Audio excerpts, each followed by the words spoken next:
Hey you, if you're going to do thumbnails, background removal is a skill worth learning. Isolating images to play with can be fun, you just need a tool to do it. I use Gimp. Yeah, I know, Gimp can be very frustrating. It's not a very friendly interface, as they say. That being said, it is a powerful tool, and most important of all, it's free. Background removal is pretty easy for Gimp to do, you just need the steps. So here they are. First, if you don't have Gimp, get it. Did I mention it's free? When you have it, let's bring it up and start at the beginning. In the upper left corner, click on File. When the pop-up box comes up, select New and click. A box will come up asking you about the image size you want your project to be. You know, it's up to you, but I generally leave it on 1920 by 1080. It fits on most screens, and that's what I use mostly.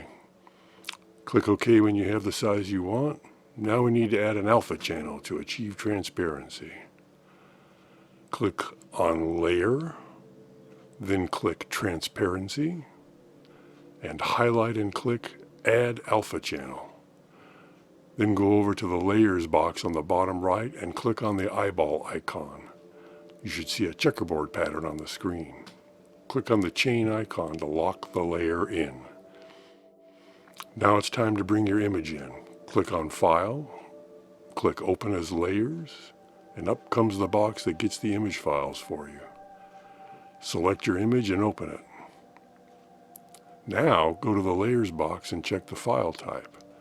If it's a PNG file, you're good to go. It has to be PNG to work. There's not enough info on a JPEG to do this. If you have a JPEG like I do here, what do you do? I kind of wondered that myself. So here's what you do.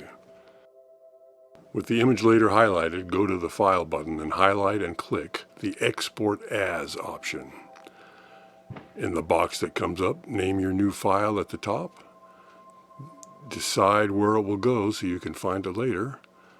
In this case, I'm sending it to the desktop so I can find it easy.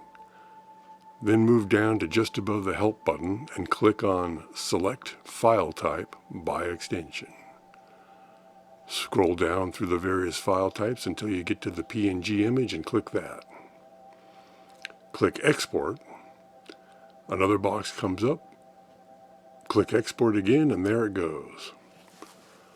Once you make sure it's where you sent it, you can pull Gimp back up. Highlight the layer with the JPEG on it, right-click and delete the layer. Now go to File, pull up your new PNG as a layer and lock it in. Now the fun part. Go to the toolbox and select the Paths tool.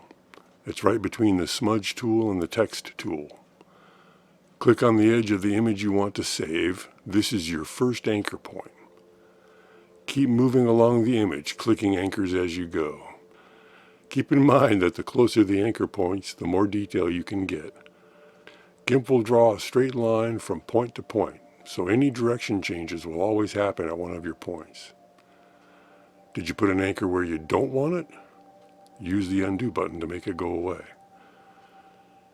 When you get back to the beginning of your path, click on the first anchor to complete your path. Then hit Enter on your keyboard. The chain of your outline should now be visible.